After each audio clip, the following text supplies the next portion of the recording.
Hello everyone, Cherries Red Army match preview, match day 19, back on the road midweek versus Millwall. We're going to go through this fixture in more detail. We're going to get an opposition view. We'll take a look at that predicted lineup and we'll also get some score predictions. We want your comments ahead of this game.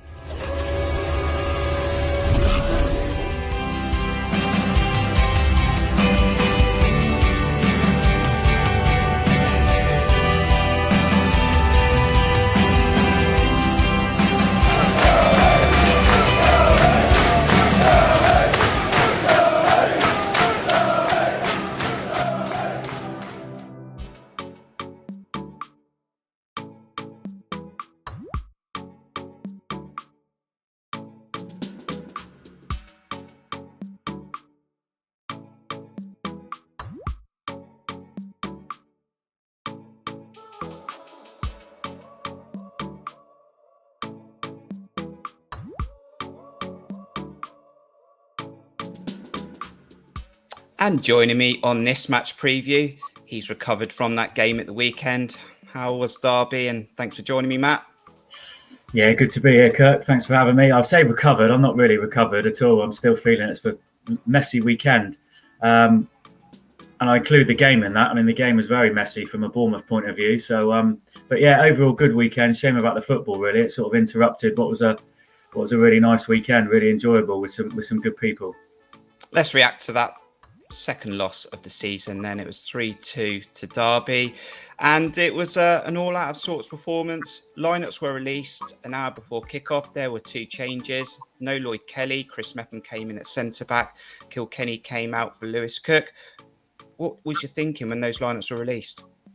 Yeah, I was a little bit surprised. I mean, obviously, injury dictated the lineup to a degree. I was a little bit surprised that Lewis Cook started, but he's been bedded in gently, hasn't he? He's had a little bit of action, and he comes into the first 11. And to be fair, reflecting on his performance, he did okay. He got an hour, and I thought he was pretty solid in that midfield. Lloyd Kelly was a huge miss for me. Obviously, he's got a quad injury. Hopefully, it's not too serious, but that was a huge miss. And also, if you take into account Jordan Zamora out, Adam Smith out, you could say that three of the back four, three first choice members of the back four were missing yesterday. I thought that really, really rocked us, really, and we looked all at sea at times at the back. Mepham came, he didn't have a great game. Mepham, he's on that left side of defence, which he's just not comfortable on. Parker seems to be obsessed with putting him there. He seems to think he's got a left foot, which he clearly hasn't. And I think it just affected the whole balance of the team, and the back four looked all over the place, really, at times, especially the full-backs. Yeah, I would agree with that. And I thought Mepham, especially in the first half, was poor, looked uncomfortable. And I thought he's had a better start to the season. I thought there has been less mistakes in him. But let's have a look at those goals we conceded. Because up to this game, Matt, we'd only conceded one goal on the road. I think 7 clean sheets in a row. And as I said, the last time was when we conceded against Nottingham Forest in our first away game. But the goals were poor. A free header in the box for the first one. I sort of want to label Jack Stacey on that, but there could be a multiple of players that weren't doing their job. The second goal, I'm labelling on Jack Stacey. The third goal, I'm also putting at his doorstep. Jack Stacey's been a good player, especially through this period where Adam Smith's been off. But with Adam Smith back in training, potentially is he knocking on the door if he's fit enough for Wednesday? Yeah, absolutely. I mean, Smithy's been phenomenal. He went through a little bit of a spell, Smithy, didn't he? Where we thought, is his time here? I think last season we were thinking, is his time here come to an end? He's off it. He's not the same Adam Smith that he was. That player full of energy, bombing forward. Defending stoutly at the back. Is he? Is his time? Has he run his course? But he's been phenomenal since Scott Parker came in, really. And that injury obviously disrupted that. Stacey didn't cover himself in glory yesterday at all. There were moments going forward where he looked okay. He was trying to bomb on and overlap and make things happen from an offensive point of view. Defensively, it was absolutely shocking. So if Smith is fit on Wednesday, I would probably bring him in. I'd be inclined to bring him back in, definitely. And I've heard you say enough times, Matt, we've spoken that a lot of games this season, we've been at 2-1. We've not put games to bed. You said we can't continue to ask Travers to keep those 3 points in the bag. And sometimes it was going to come back and haunt us. And and it did. We didn't perform well in the second half. I thought players like Billing went missing yesterday, and he's been very good for us for a long time now. But, he was struggling for form. And, was it about time that we didn't hold on to a 2-1? Yeah, it's been coming, hasn't it? It really has been coming. And we didn't start the game well, did we, at all? First 20 minutes, we weren't at the races at all. Then we went 1-0 down, and we did our usual. We sort of thought, hang on a minute, we need to start playing now. So then we turned it on for 20 minutes, got 2-1 up. And I think there's a mentality. We go in at half-time, and it's almost like they go in at half-time and say, right, we've got the lead now. We're good enough to hang on to this. We'll go out in the second half. We'll amble about. We'll do a bit, but we'll see the game out. We're more than good enough. They're not up to much, this Derby team. Let's see it out at 2-1. And that's how it felt second half. We were so pedestrian second half, so static. They got about us, and we encouraged it. I think I said on the free-for-all last night, we really encouraged them back into the game. We got their crowd involved. Their crowd were really good. They're fighting for their lives, so they're going to be up for it. But we brought that on ourselves. And then, they start snapping into tackles in the midfield. They're getting about us in the midfield, and they wrestled control of the match from midfield. They started winning that midfield battle. And then their tails are up. They get the equaliser, and we're all of a sudden, from being comfortable at 2-1, we're suddenly massively on the back foot and staring down the barrel of a defeat. Some were saying they had something to play for, and you just said they're fighting for their lives. Matt, are we not fighting for our lives? We're potentially running out of parachute payments. This is the future of Bournemouth. We need that £100 million. Absolutely, yeah. And it was evident yesterday that overall, Derby County on and off the field, I must say, wanted it more than we did. I think there is that sort of, and you sometimes you feel it within the fan base in the away end. There was sort of that air of expectation and inevitability. When we went 2-1 up, the away end's not really going mental. They're applauding a goal as though they say, yeah, well, this is expected. We're 2-1 up now. We've won the game. And the players it seems to be reflected on the pitch at sometimes. The players, particularly yesterday, I think they were thinking the same. And Derby, it boils down to the fact Derby wanted it more. They were hungrier. They were more energetic. They showed more passion, more motivation. All those words that you want to use. They had it in abundance, and unfortunately, we didn't yesterday. Let's try and bring some positivity in the room, though, Matt. Another 2 goals for Bournemouth in a football match. Dom Solanke and Jayden Anthony again for the second consecutive game. And especially that second goal, 4 players involved with Leif Davies, Anthony linking up, Lerma with a precise pass. Dom Solanke, 14th goal of the season, was a good goal. And at that time, we were smiling. Yeah, we were. It was a fantastic team goal. Some great football, some great movement. It was time to perfection, wasn't it? And the finish from Dom Solanke at the end of it. So that was one of the bright moments of the game. And we did have those moments. I mean, at 2-1, there's chances there for us to make it 3-1, as you quite rightly said, Kirk, and put that game to bed, as we haven't been doing throughout the season. And we threw those moments away. Unfortunately, though, they were few and far between. And when you don't capitalise on those, you're always in the back of your mind that you're going to worry about conceding, and unfortunately that's what happened. But yeah, the goal was a real moment of quality, and probably the real bright moment of the match for me from a Bournemouth point of view. Scott Parker in his post-match sort of press conference wasn't happy with the performance, played in spits and spurts. But we move on to our opposition on Wednesday, and that's Millwall, currently 9th, 26 points, goal difference is 0, score as many goals as they concede. 6 wins, 4 at home, 2 away, draws 3 at home. They've got 8 draws, 3 at home, 5 away, and 4 losses, 2 at home, 2 away. The current form guide, Matt, is win, lose, win, draw, draw. And when I look at Millwall and I see them in 9th, that feels about right for me.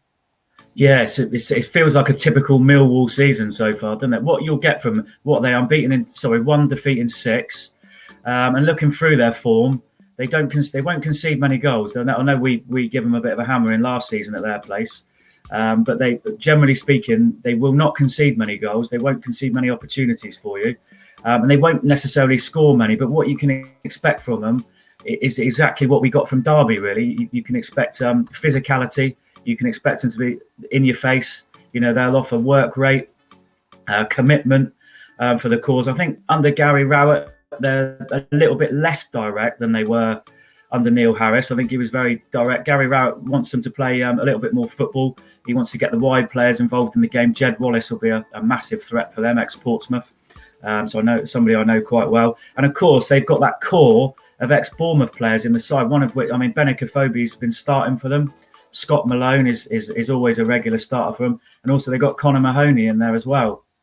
So they'll be bang up for it tomorrow night. Very, very solid team. Difficult place to go on a Wednesday night. Hostile atmosphere in South London. Rough area, rough part of the world, and they'll be bang up for it. A tough venue, like you say. Well, we're going to get more of a Millwall insight now. That's going to come from Millwall fan Lucas.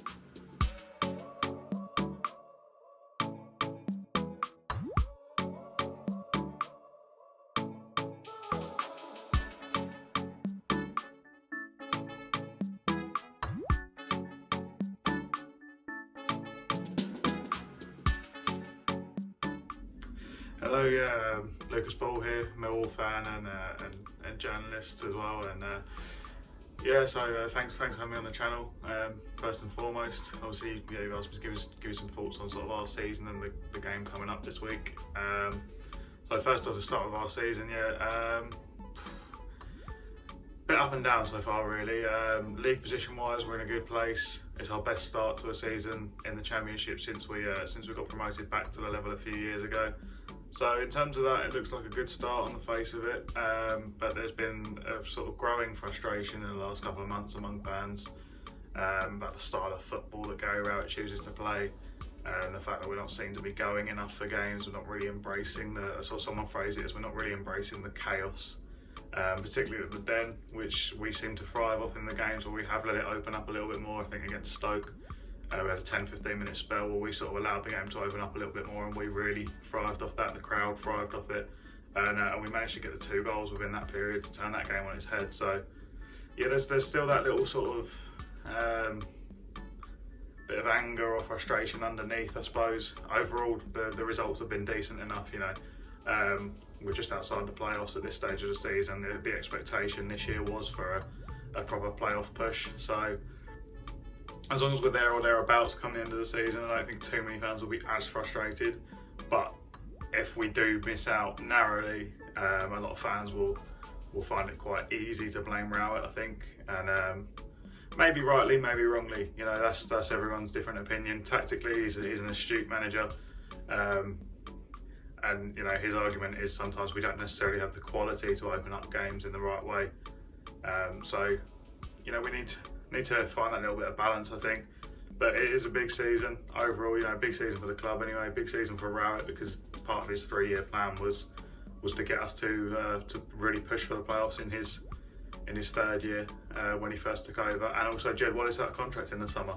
So possibly the last few months of him in a Millwall shirt, unless we were to go up, then I'm sure he would sign a new contract. But I think at the moment, if we stay down, it's looking like he'll probably leave on a free, which is frustrating. But I don't blame him at all. I don't think many fans, well, they might, but I don't think they've really got a right to, given what he's done for the club in the last few years. In terms of the Bournemouth game this week, obviously it's going to be a really tough game against you guys. Plenty of goals in that team, and just a very solid team. And since Gary Cahill came in as well, defensively looked a lot better. Solanke, Billing, those players in attacking areas really do cause danger, and we've got to be wary of that. We'll set up to try and frustrate for most of the game probably, and then maybe late on we'll maybe look to let it open up a little bit more if we're still in the game and it's tight. But yeah, we just need to stay in the game for the first hour or so. That'll be the plan. But as shown earlier today, beatable. I haven't seen the game in full, but I imagine a frustrating loss at Derby earlier this afternoon. So it can be done, and Bournemouth, as much as they're a very good side, are beatable, particularly if the crowd is up for this one at the Den. Unfortunately, I think you guys are going to bounce back, or want to bounce back very well from today's results. So it might actually not have done us a favour in terms of you guys losing today. So I'm going to go Millwall 1, Bournemouth 2. I think we'll get something late on, but I can see you guys establishing a comfortable lead, and then us just trying to have to push our way back into the game and not quite managing to do so. But fingers crossed I'm wrong on that one.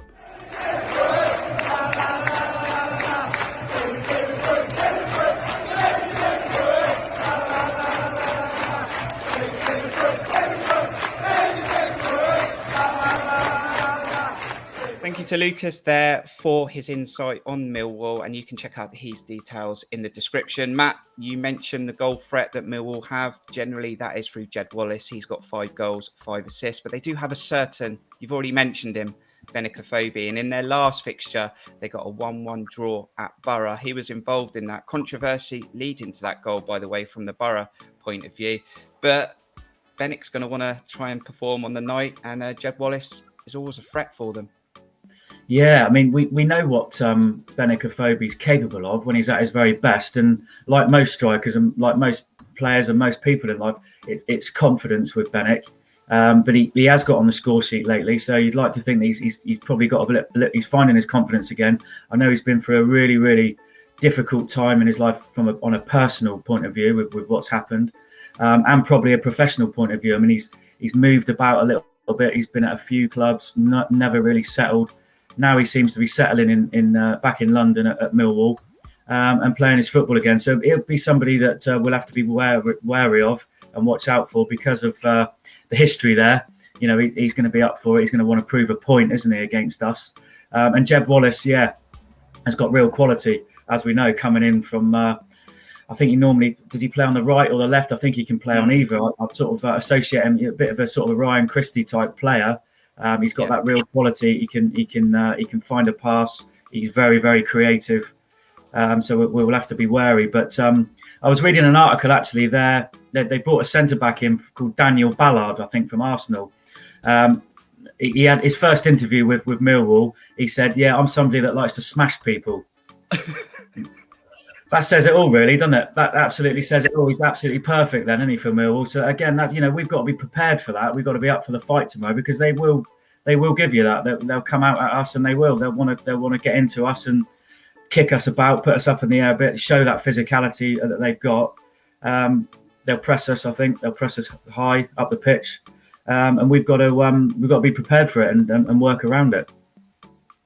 And it would not surprise us if Kirk Tovey hit the target with it. Right, Matt, I want you to try and put yourself in Scott Parker's shoes this week. And you know what time it is? It's time for the predicted 11 on this match preview. Here we go then, Matt, with this predicted 11. As you can see, some players are already on the pitch and some players are not. So we're going to go through this team. Going to keep Mark Travers in goal.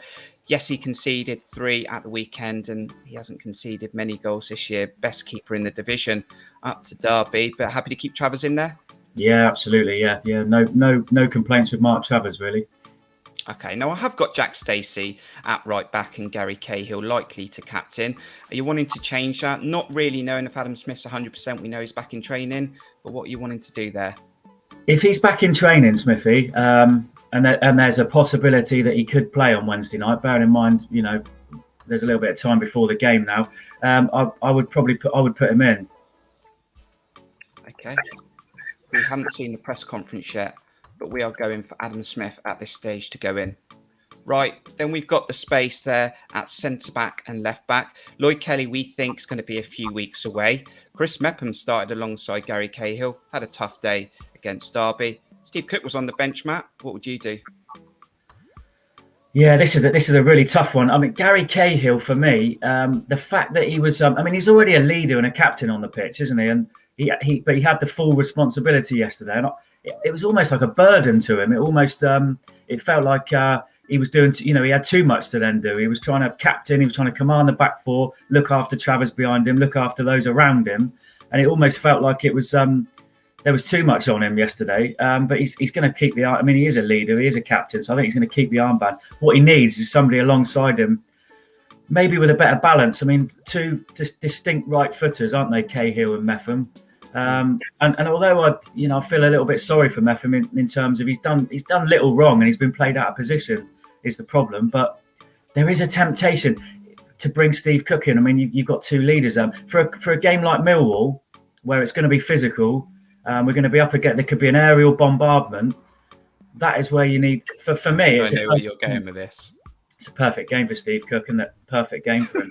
Do you know what? I'm not going to disagree with you. And he's played that side many times when he played with Tommy Elphick. So I'm going to go with it. Steve Cook, he's in. Right, left back. It should probably be Leif Davies. I thought he did well going forward in spells at Derby, but I also think he struggled at times defensively. There was one time just before half-time he tried to run the ball out, didn't do it, didn't use his physicality.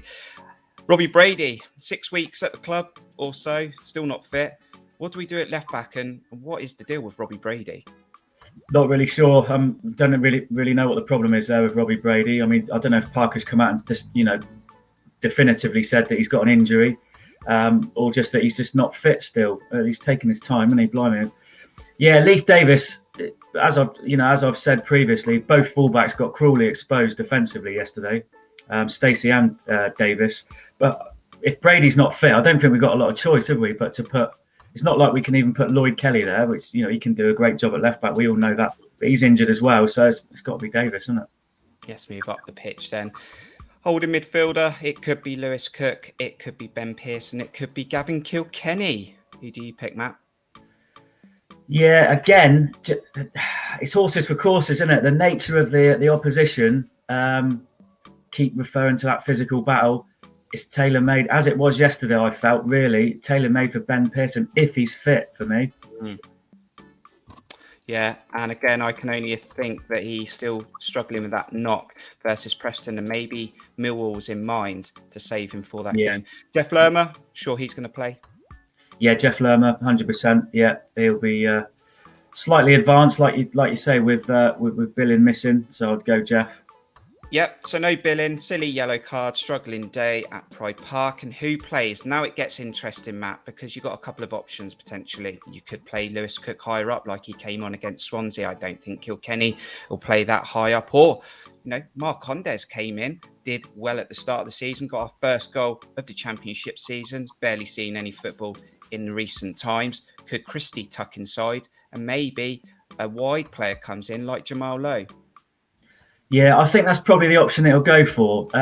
It's a difficult one. This is a bit of a conundrum because Lewis Cook, he's brought him back yesterday. He's given him an hour. So he's gaining that momentum. Will he want to then just pull him out of the team? It's really difficult. But I think personally that he doesn't seem to fancy Mark Condes at the moment, does he? He's gone on record to say he's got work to do to get himself back in the team. So there's clearly a problem with Mark Condes from maybe an attitude point of view. So I think he might tuck Christie inside. He may do. I mean, I do like him, and he's great on the right, and his work rate's phenomenal. But he can play that role well as well. So I'm going to go, And I put Lowe to then take Christie's normal position right. Happy with that? Yeah, happy with that. And also, we're going to need that width. Lowe and Anthony provide that width, don't they? So against somebody like Millwall, so I think we'll need that option, that pace up front. And obviously, Jaden Anthony and Dom Solanke, they'll be absolutely fine with this team lineup and this team that Scott Parker's going to pick. I'm sure of that. Absolutely. Yeah, it looks a good team, doesn't it? It looks solid. It looks physical. Pace, strength. Question then, Matt. You're going to lock that team in on this match preview? Let's lock it in. That is your predicted 11 for Millwall. Do you agree? Disagree? Let us know in the comments.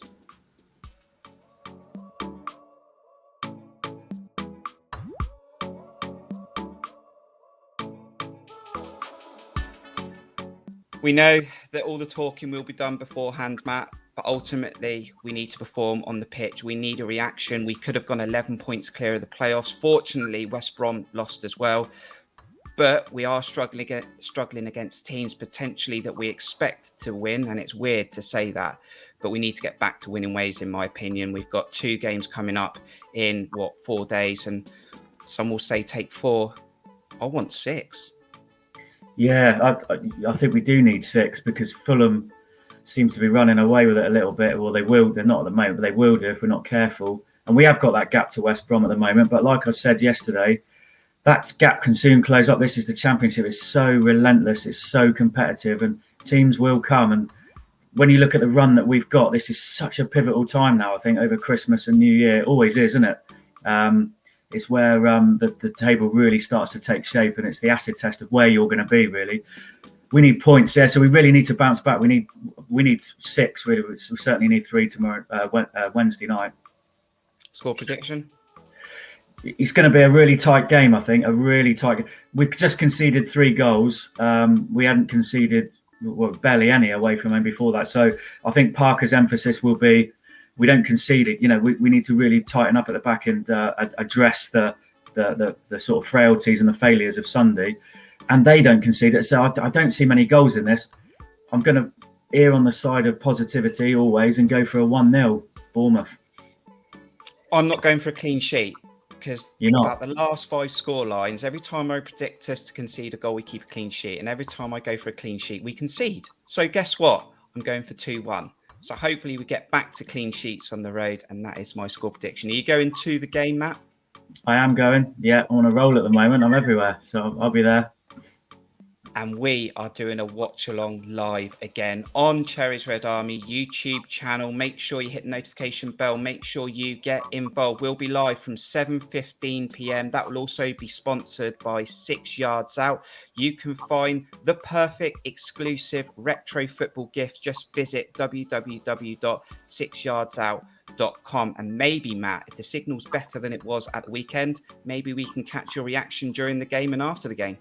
Absolutely, yeah. It was a terrible connection or signal, whatever it was at Derby, so I couldn't get on. But I will get myself on this one, definitely. Well, look after yourself in the next few days. Have a safe trip up to Millwall. Get behind the team, Matt, and thanks for joining me on this match preview. Pleasure, Kirk, as always. Thanks for having me. And thank you to you, the fans, for checking out this video. Please hit the like button. Please subscribe if you're new to the channel and let us know your thoughts in the comments, along with your predicted 11 and your score prediction. Until the next video. Until Millwall, we'll see you soon. Up the Cherries.